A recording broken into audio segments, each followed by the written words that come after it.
जय हिंद बच्चों। MS teaching points YouTube channel पर आप सभी का स्वागत है। तो बच्चों, हम लोगों ने कड़वक को बहुत अच्छे से पढ़ा है ना। कक्षा 12वीं का हिंदी 100 नंबर हिंदी के कविता वाले भाग का पहला चैप्टर हमने कड़वक को बहुत अच्छे से पढ़ा। उनके हर पंक्तियों का हम लोगों ने बहुत अच्छे से व्याख्या किया है ना, पिछले 2 वीडियो में है ना। पहले वीडियो में मैंने कड़वक के पहले भाग का जो जितनी भी पंक्तियां थी सबका मैंने व्याख्या करके आपको बताया। दूसरे वीडियो में मैंने है ना कड़वक का जो दूसरा भाग जो था है ना, उसमें जितने भी पंक्तियां थी उस सब का मैंने व्याख्या करके आपको मैंने एक एक करके बहुत अच्छे से मैंने आपको समझाया है ना। तो चलिए आज हम लोग इस चैप्टर से संबंधित जितने भी ऑब्जेक्टिव, महत्वपूर्ण ऑब्जेक्टिव जिसको परीक्षा में पूछे जाने की उम्मीद सबसे अधिक है ना, मैंने वैसे प्रश्न जो है इसमें जो है सेट किया है ना। तो बच्चों चलिए, तो आज हम लोग इस प्रश्न का जवाब देंगे। आप लोग अगर अच्छे से पढ़े होंगे है ना, रिवाइज किए होंगे, नोट किए होंगे तो जरूर आप लोग इस प्रश्न का जवाब आप लोग दे पाएंगे। अगर आपको याद ना भी रहे तो आप क्या करेंगे, यहाँ पर जो कुछ भी आपको बताया जाएगा उसको आप कॉपी में नोट कर लेंगे, नोटबुक में, और उसे याद कर लेंगे, क्योंकि यह बहुत महत्वपूर्ण क्वेश्चन है ना। बहुत महत्वपूर्ण क्वेश्चन है, मैंने चुन करके इसमें क्वेश्चन सेट किया है। तो बच्चों चलिए, तो हम लोग करते हैं।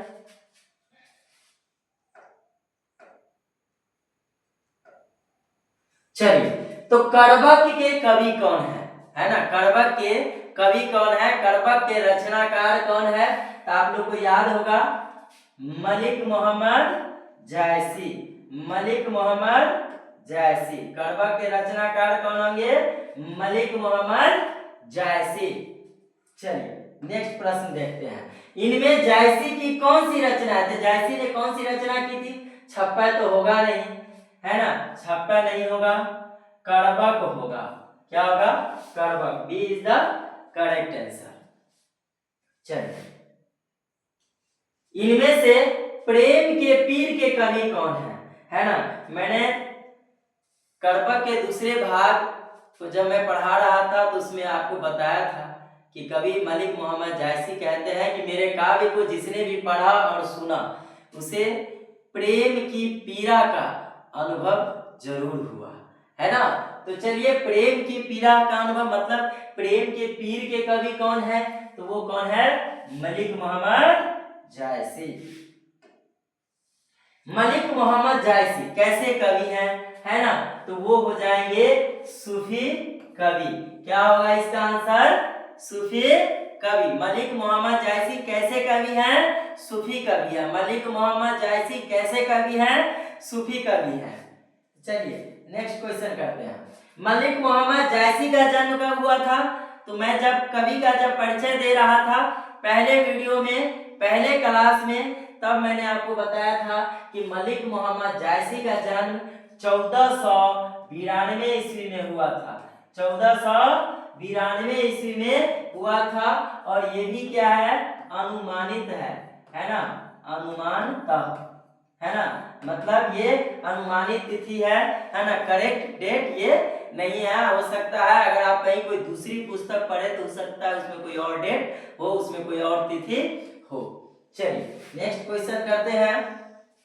मलिक मोहम्मद जायसी का जन्म कहाँ हुआ है ना, तो बनारस में नहीं हुआ, दिल्ली नहीं होगा, अजमेर नहीं होगा, क्या होगा, अमेठी।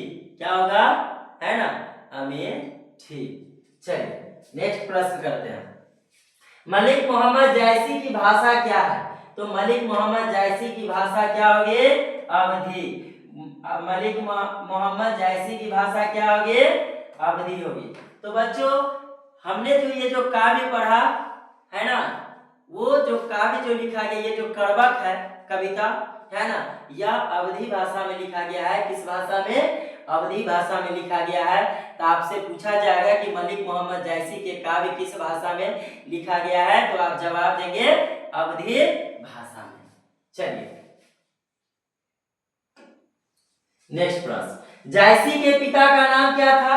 तो मलिक शेख ममरेज और दूसरा नाम मलिक राजे अशरफ। मलिक राजे अशरफ। नेक्स्ट क्वेश्चन, अखड़ावट किनकी रचना है? अखड़ावट किनकी रचना है? तो अखड़ावट किनकी रचना है? मलिक मोहम्मद जायसी। मलिक मोहम्मद जायसी। अखड़ावट किनकी रचना है? मलिक मोहम्मद जायसी की। पद्मावत के कवि कौन है? पद्मावत के कवि कौन है? तो इसका आंसर क्या हो जाएगा? मलिक मोहम्मद जायसी। मलिक मोहम्मद जायसी। चलिए नेक्स्ट प्रश्न देखते हैं। मलिक मोहम्मद जायसी की कृतियां हैं, है ना? जब हम लोग कवि परिचय पढ़ रहे थे तो उसमें हमने मलिक मोहम्मद जायसी ने जो उनकी जो प्रमुख रचनाएं हैं, है ना, उनके बारे में मैंने आपको बताया था, है ना? तो चलिए उसमें क्या क्या था? पद्मावत, अखड़ावत, ये भी मलिक मोहम्मद जायसी का है। आखिरी कलाम, चित्ररेखा, है ना, चित्रलेखा, ये भी मलिक मोहम्मद जायसी का है। कहरा नामा, जिसको महरी बायसी कहते हैं, है ना, मसला या मसलनामा, ये भी जो है सो मलिक मोहम्मद जायसी की है। कहरा नामा या मसला या मसलानामा, ये किसका है? मलिक मोहम्मद जायसी का। कहने का मतलब इसका आंसर होगा उपर्युक्त सभी। उपर्युक्त सभी। चलिए नेक्स्ट क्वेश्चन करते हैं। कौन सी रचना जायसी की नहीं है? तो आपको बताया गया था अखड़ावत मलिक मोहम्मद जायसी, पद्मावत मलिक मोहम्मद जायसी। बच्चों ये जो कमायनी है वो जयशंकर प्रसाद का है। किनका है? जयशंकर प्रसाद। जयशंकर प्रसाद, है ना। आखिरी कलाम, है ना, आखिरी कलाम, तो ये सब जो है तो मतलब कि जायसी का था। जायसी का कौन नहीं है? तो कमायनी हो जाएगा। क्या हो जाएगा?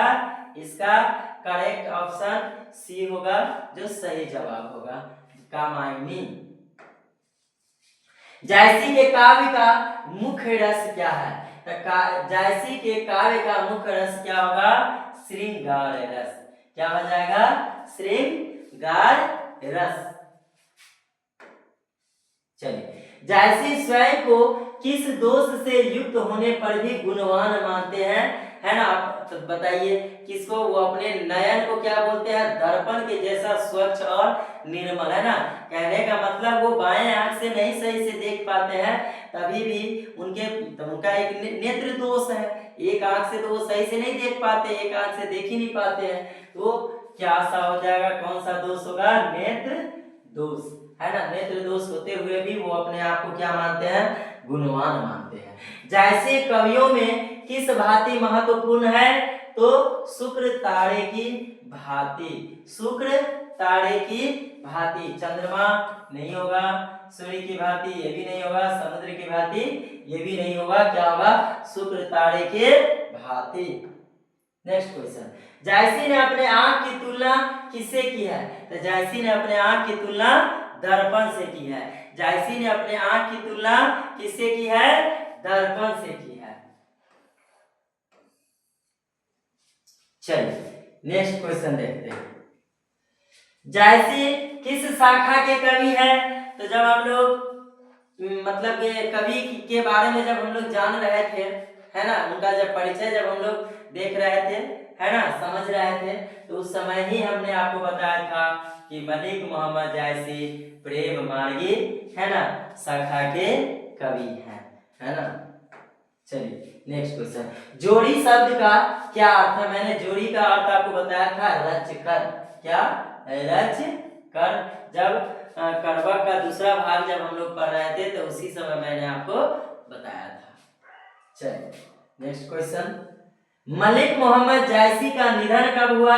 तो ये भी अनुमानतः 1548 ईस्वी। 1548 ईस्वी। तो बच्चों आप जितने ये सारे प्रश्न आप जो है सो नोट कर लेंगे, उनके उसके आंसर भी नोट कर लेंगे, है ना। और इसको याद कर लेंगे, क्योंकि यह परीक्षा के दृष्टिकोण से आने वाले परीक्षा 2026 में, है ना, जो परीक्षा होगा बोर्ड का आप लोग का, उसमें यह परीक्षा के दृष्टिकोण से बहुत महत्वपूर्ण है। भले वह बच्चा, वह कहने का मतलब साइंस लेकर के पढ़ रहा हो, आईएससी कर रहा हो, चाहे वह आईए कर रहा हो, अर्थात इंटरमीडिएट ऑफ आर्ट, मतलब आर्ट लेकर के पढ़ रहा हो, अगर उसका सब्जेक्ट अगर हिंदी है तो साइंस वाले के लिए भी ये महत्वपूर्ण है और आर्ट वाले के लिए भी यह महत्वपूर्ण है। तो चलिए बच्चों, आज के लिए इतना ही, धन्यवाद।